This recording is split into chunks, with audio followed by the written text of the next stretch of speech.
Por que que em momentos de tensão geopolítica e macroeconômica acontece isso aqui com o preço do Bitcoin? Nesse momento precificado pouco abaixo de 65 mil dólares, estava acima dos 70 mil dólares, mas quando a gente começou a ter os primeiros sinais de tensão entre Israel e Irã, Bitcoin chegou a beliscar os 60 mil dólares e logo depois, quando perceberam que o ataque estava controlado, os drones e os mísseis foram abatidos, o preço começou a recuperar um pouco. Eu estava vendo um pouco mais cedo agora um vídeo de um economista espanhol chamado Juan Ramón Rayo, e ele estava falando que toda classe de ativos possui dois tipos de investidores: investidores fundamentalistas e investidores especuladores. E ele estava contando que o especulador ele sempre tenta se antecipar ao movimento do investidor fundamentalista.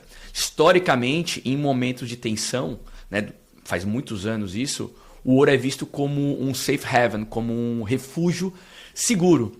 Então, o especulador, antecipando o movimento do fundamentalista, vai lá e dá o primeiro passo.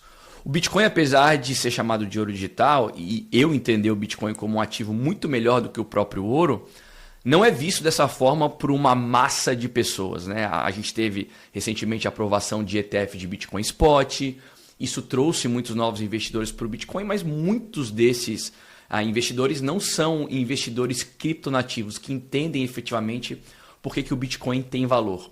Esses caras todos, num momento de incerteza, eles podem desmontar suas posições. E talvez esses investidores especuladores, se antecipando aos fundamentalistas que não são criptonativos, já tenham dado o primeiro passo, já tenham feito aí a primeira pressão vendedora, antecipando um potencial descasque aí de investidores fundamentalistas que não são criptonativos, que não entendem o motivo pelo qual o Bitcoin efetivamente foi criado. Que vem o Bitcoin como um ativo novo, um ativo que vem ganhando destaque, que está mais maduro, mas que não entendem efetivamente o valor do Bitcoin, né?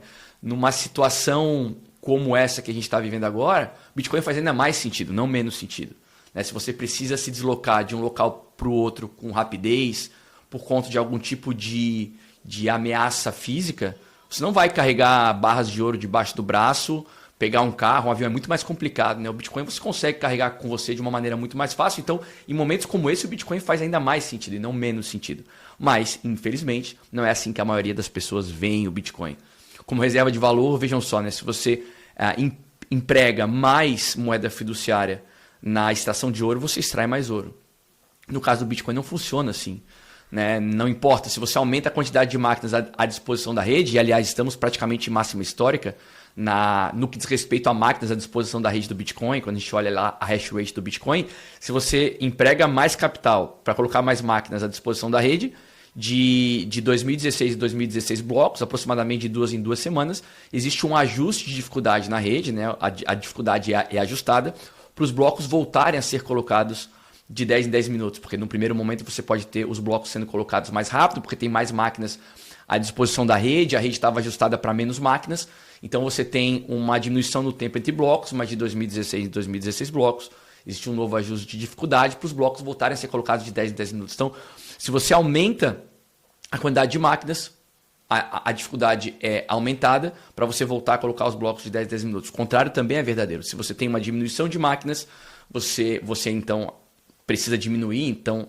acontece uma diminuição da dificuldade para os blocos voltarem a ser colocados de 10 em 10 minutos, podem estar demorando um pouco mais numa situação de diminuição de máquinas. Então, na minha opinião, o Bitcoin é um ativo muito melhor que o ouro como reserva de valor. Mas, repito, não é assim que a maior parte das pessoas veem o Bitcoin, né?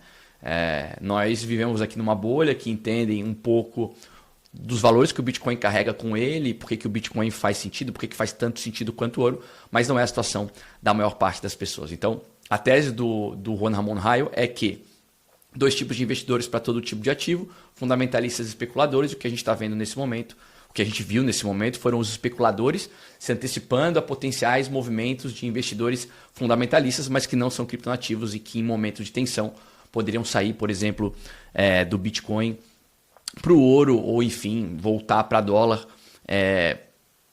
Realmente a gente não tem exatamente como saber como que esses caras vão se comportar, porque não é o nosso caso, né? Outra coisa é que situações como essa, situações de tensão geopolítica, podem levar à inflação. A gente já viu isso acontecer aí na pandemia há 2 anos atrás, aproximadamente. E quando tu tens inflação, os tipos de interesse, né, os interesses eles são acrescentados, eles aumentam. Então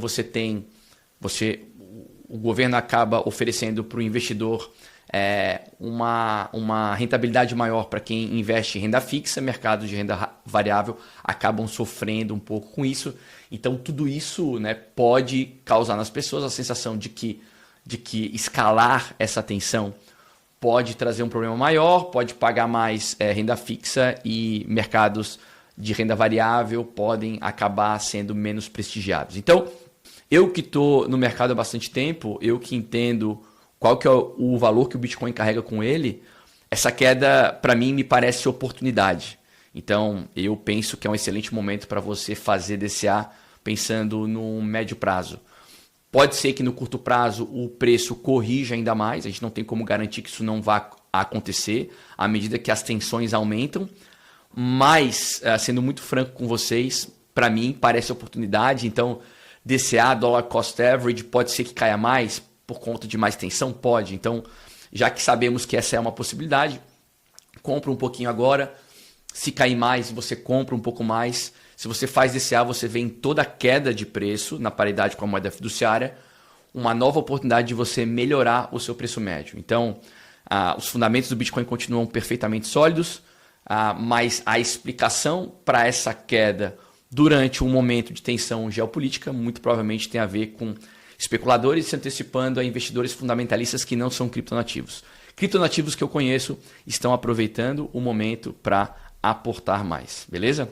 Então, mais uma vez, certeza no curto prazo não temos de absolutamente nada, então o DCA, o Dollar Cost Average, continua sendo uma excelente estratégia. Isso é um pouco do que parece fazer sentido para mim, então queria passar aqui para compartilhar com vocês tudo isso. Compartilhem comigo aqui nos comentários a opinião de vocês a respeito disso. Faz algum sentido, não faz?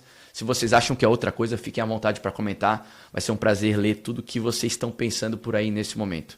Espero que vocês tenham gostado. Se inscrevam no canal, ativem o sininho, deixem um like. Não se esqueçam que de segunda a sexta eu faço live às 7 da manhã, horário de Brasília.